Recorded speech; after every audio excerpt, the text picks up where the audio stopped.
SEA Games 2025 belum dimulai, tapi Timnas U22 Malaysia sudah dihadapkan pada ancaman besar. Bukan soal lawan di lapangan, melainkan soal biaya keberangkatan. Presiden Dewan Olimpiade Malaysia mengungkapkan, skuad Harimau Muda terancam tak lagi dibiayai penuh oleh pemerintah. Semua gara-gara puasa medali yang sudah berlangsung 3 edisi berturut-turut. Lalu, apa dampaknya bagi sepak bola negeri jiran ini? Dan apakah mereka masih punya peluang untuk menyelamatkan status mereka di SEA Games kali ini? Mari kita telusuri kisah lengkapnya. Imbas puasa medali, Timnas U22 Malaysia terancam tak dibiayai di SEA Games 2025.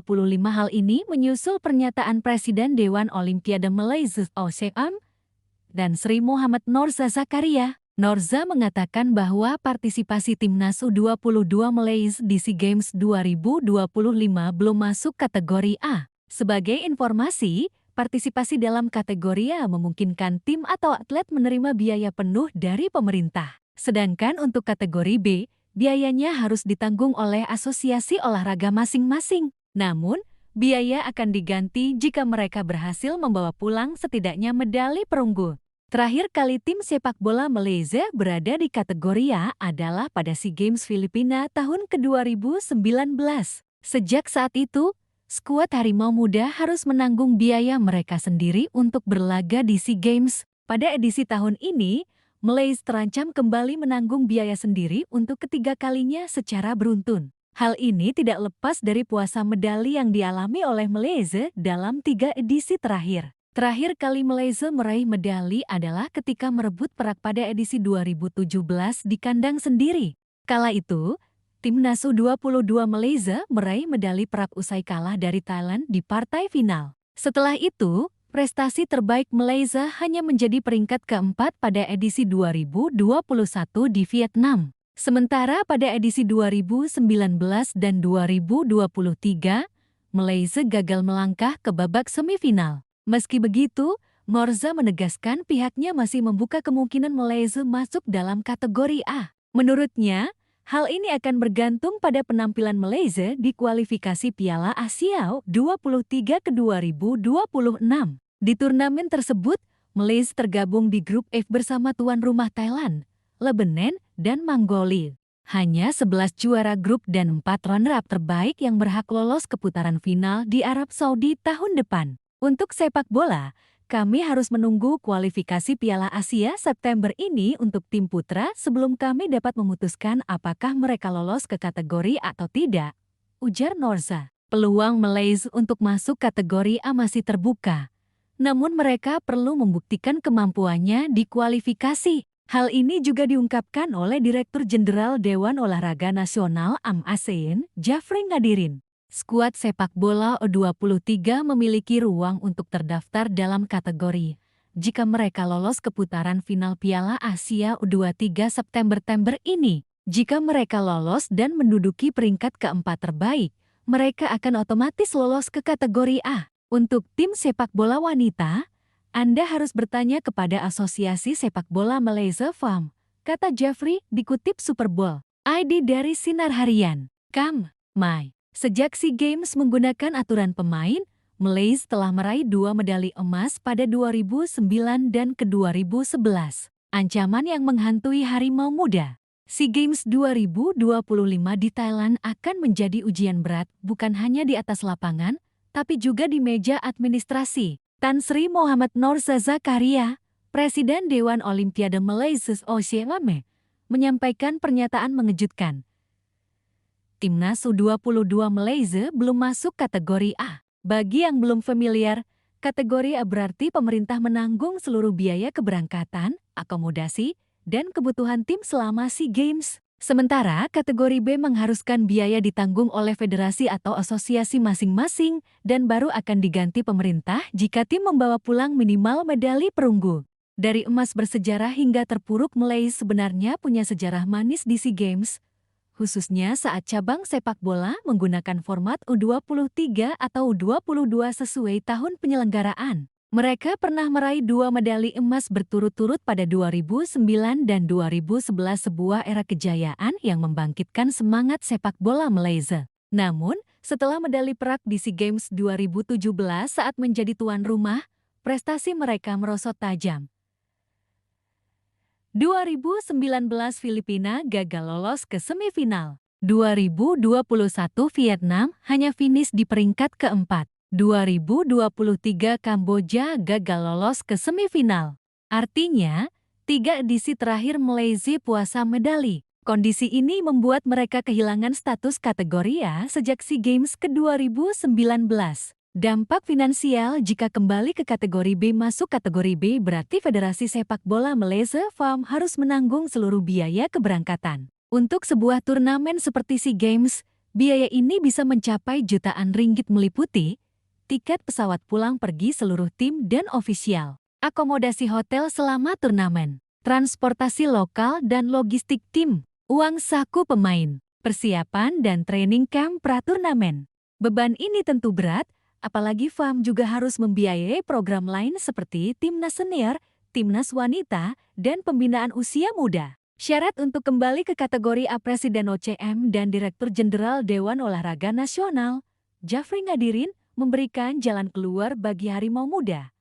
Lolos ke putaran final Piala Asia U23 2026 di Arab Saudi. Minimal menduduki peringkat keempat terbaik di fase kualifikasi. Malaysia tergabung di grup F bersama tuan rumah Thailand, Lebanon, dan Mongolia. Dari 43 negara peserta, hanya 11 juara grup dan 4 runner-up terbaik yang akan melaju ke putaran final. Peluang Malaysia di kualifikasi secara teori, peluang Malaysia masih terbuka. Namun, tantangannya cukup berat. Thailand sebagai tuan rumah punya rekor kuat dan dukungan publik besar. Lebanon kian berkembang di level usia muda, terbukti dari performa mereka di turnamen AFC U20. Mongolia memang tergolong lemah di Asia, tapi bukan berarti bisa diremehkan. Jika Malaysia hanya finish sebagai runner-up grup, mereka harus bersaing dalam peringkat runner-up terbaik yang dihitung berdasarkan poin, selisih gol, dan produktivitas. Analisis, apakah prestasi menurun karena regenerasi gagal? Pengamat sepak bola Malaysia menilai penurunan prestasi ini disebabkan oleh beberapa faktor. Regenerasi yang tidak mulus setelah era emas 2009 sampai 2011. Liga domestik yang kurang memberi menit bermain pada pemain muda lokal karena kuota pemain asing tinggi. Kurangnya laga uji coba internasional melawan tim kuat Asia sebelum turnamen besar. Reaksi publik dan media berita ancaman ini langsung memicu perdebatan di media sosial Malaysia. Sebagian mendukung OCM, menilai prestasi buruk memang tak pantas dibiayai penuh oleh negara. Sebagian lain menilai, tanpa dukungan penuh, sulit bagi tim untuk bangkit karena persiapan akan terbatas. Media lokal seperti Sinar Harian dan Berita Harian bahkan menyoroti bahwa kebijakan ini bisa berdampak pada motivasi pemain muda. Peluang dan ancaman bagi timnas U22 Malaysia di SEA Games 2025 meskipun situasi ini terdengar seperti sebuah peringatan keras bagi Federasi Sepak Bola Malaysia FAM dan skuad Harimau Muda. Ancaman untuk tidak masuk kategori A di SEA Games 2025 sebenarnya juga bisa menjadi pemicu kebangkitan. Pasalnya, dengan status yang belum pasti ini, para pemain dan pelatih akan terdorong untuk tampil habis-habisan di kualifikasi Piala Asia U23 ke-2026. Kualifikasi tersebut akan menjadi satu-satunya gerbang untuk membuktikan bahwa tim ini layak mendapatkan pembiayaan penuh dari pemerintah Malaysia. Masalahnya, Malaysia tergabung di grup F yang cukup sulit. Mereka harus menghadapi Thailand sebagai tuan rumah, Lebanon yang dikenal punya lini bertahan solid, serta Mongolia yang meski di atas kertas lebih lemah, tetap bisa memberikan kejutan. Jika ingin lolos, Malaysia harus keluar sebagai juara grup atau menjadi salah satu dari 4 runner-up terbaik. Catatan performa Malaysia dalam 3 edisi SEA Games terakhir sejak 2017, grafik performa timnas U22 Malaysia di SEA Games mengalami tren menurun. 2017 Kuala Lumpur finalis dan meraih perak kalah dari Thailand 0-1 di final. 2019 Filipina gagal lolos fase grup, menjadi salah satu hasil terburuk dalam sejarah partisipasi. 2021 Vietnam mencapai semifinal, tetapi kalah di perebutan medali perunggu dan finish di peringkat keempat. 2023 Kamboja kembali gagal lolos fase grup.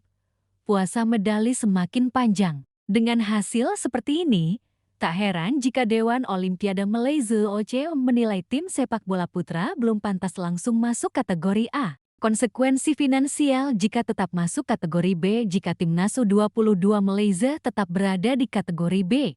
Seluruh biaya akomodasi, perjalanan, dan persiapan tim untuk SEA Games 2025 harus ditanggung oleh FAM. Beban ini jelas berat, mengingat anggaran FAM juga dipakai untuk mengelola tim senior, tim wanita, tim junior, dan program pengembangan sepak bola usia muda. Walaupun ada opsi penggantian biaya jika berhasil meraih medali perunggu atau lebih, hal ini tetap mengandung risiko besar. Artinya, FAM harus siap mengeluarkan dana di awal tanpa jaminan akan mendapatkan pengembalian jika target medali gagal tercapai. Pernyataan OCM dan AMASN. Peluang masih ada baik Presiden OCM Tan Sri Muhammad Norza Zakaria maupun Direktur Jenderal AMASN Jafri Ngadirin sepakat bahwa pintu untuk masuk kategori A belum sepenuhnya tertutup. Mereka menegaskan, semua akan bergantung pada hasil Malaysia di kualifikasi Piala Asia U23 2026 bulan September nanti. Jika Malaysia mampu lolos dan berada di peringkat 4 besar terbaik, maka otomatis Harimau Muda akan masuk kategori A dan seluruh pembiayaan SEA Games 2025 akan ditanggung negara. Tekanan untuk pelatih dan pemain kondisi ini otomatis memberikan tekanan ekstra kepada pelatih Timnas U22 Malaysia dan seluruh pemainnya. Mereka bukan hanya berjuang untuk tiket ke Piala Asia U23 2026, tetapi juga untuk kelangsungan pendanaan perjalanan mereka ke SEA Games. Sebuah kegagalan akan membuat FAM harus merogoh kantong sendiri, sementara publik Malaysia akan semakin keras mengkritik.